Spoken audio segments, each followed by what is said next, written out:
대학에 떨어지고 용돈도 벌 겸 아르바이트를 찾고 있던 중 마침 집 근처 작은 회사에서 야간 청소 알바를 모집하는 걸 발견했다. 시급 2만원? 아, 개꿀띠! 며칠 후. 안녕하세요. 오늘 새로 온 알바입니다. 그래요. 담당자한테 얘기 들었지? 우리는 화장실 청소 담당이니까 자네는 지하 1층부터 하고 나는 1층 할게. 다 끝내면 1층으로 올라와. 넵. 청소 도구를 챙겨 지하 1층으로 내려가 남자 화장실부터 청소를 시작했다. 열심히 바닥 걸레질을 하고 있었는데 갑자기 여자 화장실 쪽에서 비명소리가 들려왔다. 무슨 일이에요? 누가 화장실에 있어요. 제가 변기 앉아있는 거 훔쳐보고 있었어요. 그리곤 그 여자는 나 혼자 버려둔 채 1층으로 냅다 도망가 버렸다. 싸움에 자신이 있던 나는 손에 빗자루를 쥐고 여자 화장실로 들어갔다. 변태 새끼, 어디 숨었냐? 좋은 말 때 나와라. 찾으면 뒤진다. 화장실 문을 전부 열어봤지만 아무도 없었다. 뭐야? 왜 아무도 없지? 뭔가 이상하다고 생각하는 찰나 갑자기 멀쩡한 세면대에서 물이 흘러나오기 시작했다. 이거 왜 이래? 고장난 건가? 그리곤 등 뒤로 갑자기 오싹한 기분이 들었다. 왜 그래요? 청소 잘하고 있나 보러 왔는디. 여자 화장실에서 뭐하는겨? 아, 아저씨였구나. 그게 아니라 화장실에 누가 있다길래 들어와 봤는데 아무도 없고 갑자기 막 세면대에 물이 흘러나오는 거예요. 내가 자네에게 깜빡하고 말 안 한 게 있는디. 사실 전에 이 회사에서 강간살인 사건이 있었다네. 그리고 그 사건 이후부터 지하 1층 여자 화장실에 귀신이 나온다는 소문이 있더구만. 예?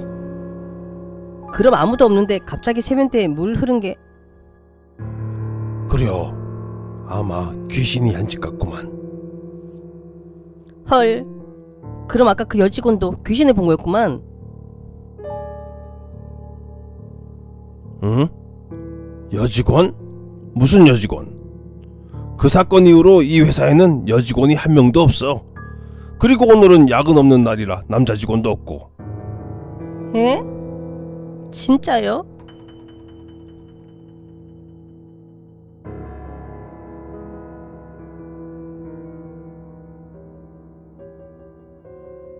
겜상.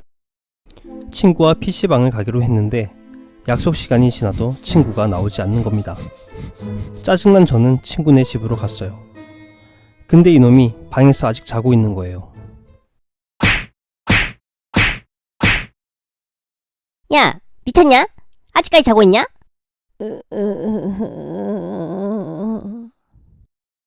친구는 식은땀을 뻘뻘 흘리며 멍한 표정을 짓고 있었어요. 뭐야? 왜 그래?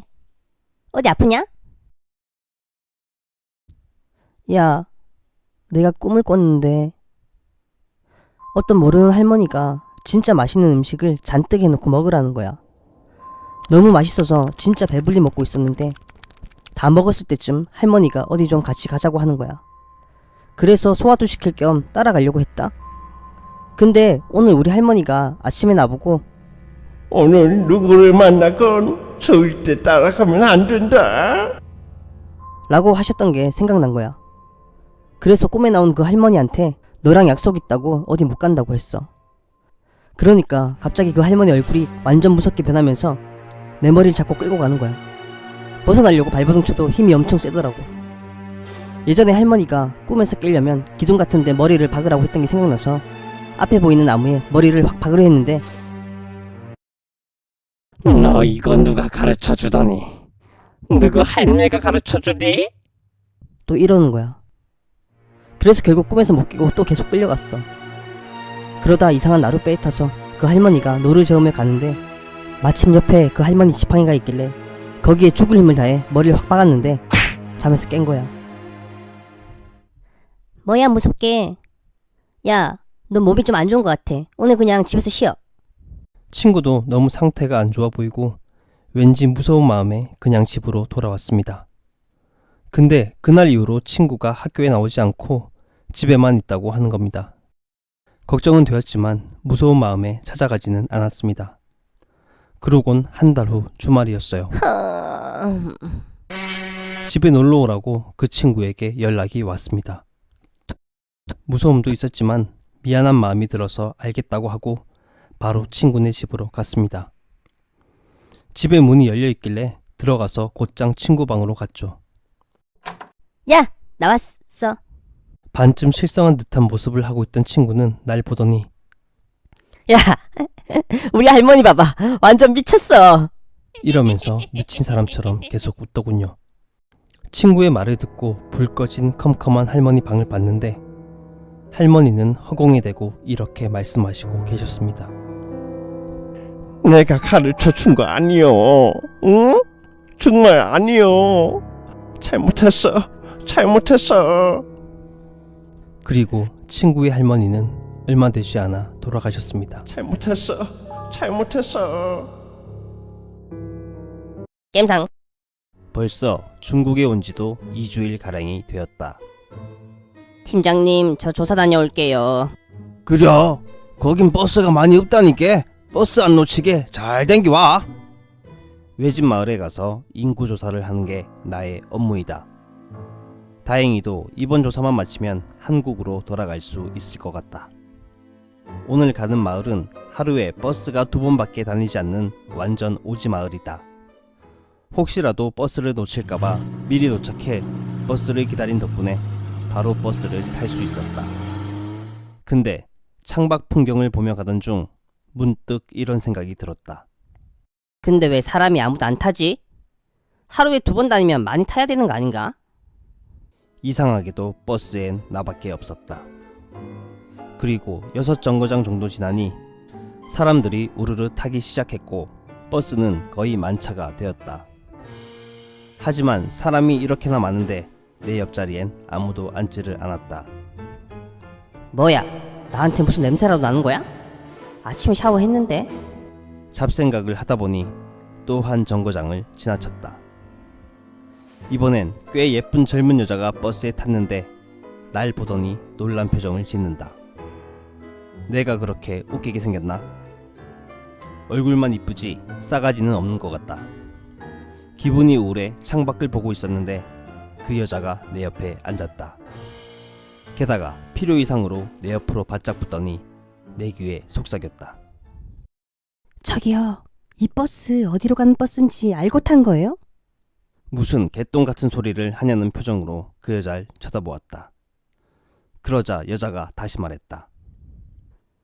이 버스 시긴마을로 가는 버스예요. 당신 곧 잡아먹힐 거예요. 지금 저 사람들 눈치 보고 있는 거라고요.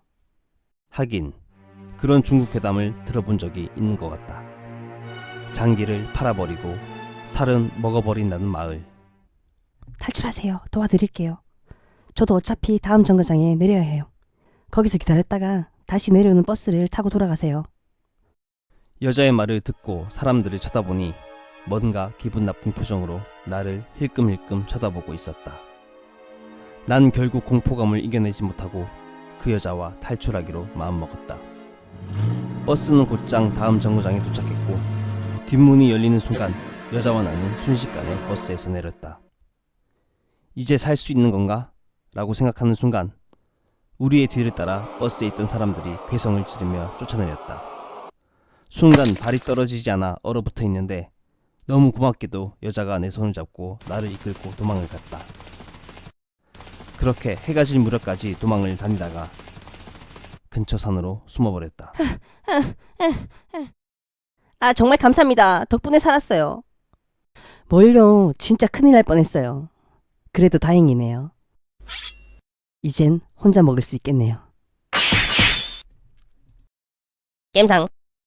남편이 회사 업무로 아프리카에 출장을 갔다가 2개월 만에 집으로 돌아왔습니다. 그는 가족들에게 아프리카에서 사온 선물 중 이상한 가면을 보여주었습니다. 뭐야 이게, 기분 나쁘게 생겼어. 저리 치워. 이거 비싸게 주고 샀다고. 응? 이게 보기엔 이래도 이 세 가지 소원을 들어주는 거야. 이거 한번 해봐. 아빠, 진짜야? 왠지 사기당한 삘인데? 그 말을 들은 아들은 가면을 들고 장난삼아 말했습니다. 가면아, 네가 짝퉁이 아니라면 우리 부모님한테 5천만 원 줘봐. 하지만 가면엔 아무런 변화도 없었습니다. 널 그 둘 있네. 그게 되겠니? 넌 가서 빨리 자. 내 학교 가야지. 아빠 또 사기당한 거였네. 주무세요. 아들은 가면을 식탁 위에 놔두고 방으로 들어갔습니다. 역시 사기였나. 맥주나 한 잔 마시고 자겠구만. 그런데 그때였습니다. 순간 가면의 눈에서 짙은 주황색의 불빛이 번쩍하고 빛났습니다. 뭐지? 잘못 봤나? 남편은 놀랐지만 기분 탓이라 생각하고 가면을 상자 안에 놓아두었습니다. 그리고 다음날 아들은 학교를 갔고 부부는 집에 남아 한가한 시간을 보내고 있었습니다. 그런데 저녁에 급히 전화 한 통이 걸려왔습니다. 갬성 학생 부모님이시죠? 그럼 빨리 병원으로 오셔야겠습니다. 병원에 도착하니 아들이 지하철에 치여서 상반신이 찢겨져 형체가 사라져버리고 하반신만 남아 있었습니다. 너무 충격을 받은 아내는 그 자리에서 거품을 물고 쓰러지고 남편은 말없이 울기만 했습니다. 아들의 장례식이 끝난 후 부부에게 보상금으로 5천만 원이 전해졌습니다. 가면, 여보, 전부 가면 때문이야. 아내는 이 모든 것이 가면 때문이라고 생각했고 상자에서 그 가면을 꺼내 소리쳤습니다. 네가 진짜 소원을 들어줄 수 있다면 내 아들을 돌려줘. 부탁이야. 순간 가면의 눈이 다시 번쩍였으며 잠시 후 문 밖에서 둔탁한 소리가 들렸습니다. 아들이야. 여보, 우리 아들이 돌아왔어. 아내는 분명 아들일 것이라 생각하고 달려나가 문을 열려고 했지만 남편은 순간 소름 끼치는 느낌이 들고 어떤 사실이 떠올랐습니다. 그리곤 가면을 들고 빠르게 소리쳤습니다. 네가 정녕 소원을 들어줄 수 있다면 내 아들을 다시 무덤 속으로 데려가버려. 다시 가면의 눈이 빛났고 가면은 평범한 나무의 형태로 변해버렸습니다. 그리곤 아내가 문을 열었을 땐 이미 아들의 모습은 없었습니다. 당신 미쳤어? 아들이 돌아왔는데 왜 다시 그런 소원을 빈 거야? 남편은 밖으로 나와 조용히 현관문 밑을 가리키며 말했습니다. 우리 아들 어떻게 죽었는지 잊었어? 저것 봐. 방금 문 두드린 소리는 손이 아니라 발로 차는 소리였어.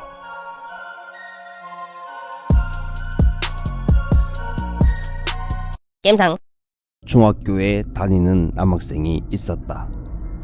남학생은 나름대로 열심히 노력하고 있었지만 좋은 고등학교에 갈 수 있을 만한 성적이 되지 않았다. 학생은 고민 끝에 용한 무당을 찾아갔다. 학생처럼 보이는데 무슨 고민이 있길래 찾아왔나? 저 명문고등학교에 들어가고 싶은데 어떻게 해야 할까요?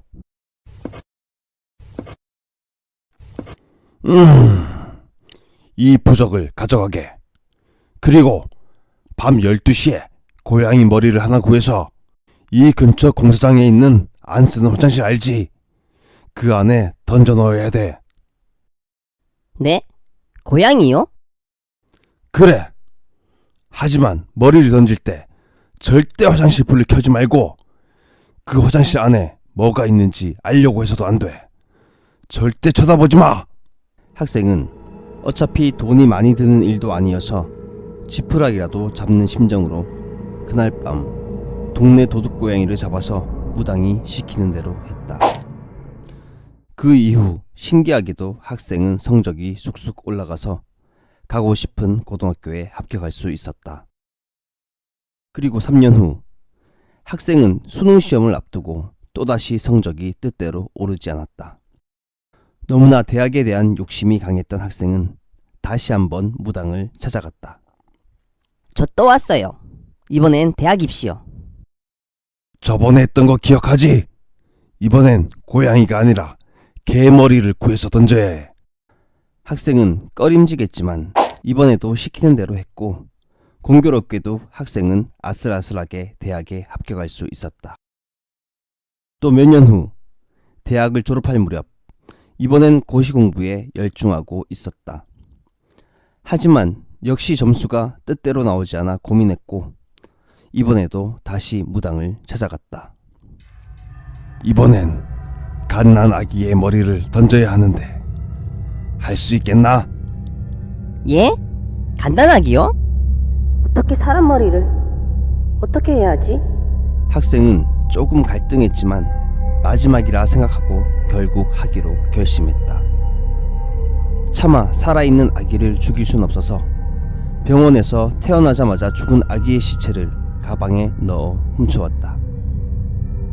공사장 화장실에 도착한 학생은 허겁지겁 가방에서 머리를 꺼냈다. 그런데 그만 실수로 머리를 던지려다 전등 스위치에 손이 부딪혔다. 화장실에 불이 환하게 켜졌고 우연히 화장실 안을 보고 말았는데 화장실 바닥에는 그 무당이 입을 벌린 채 기다리고 있었다.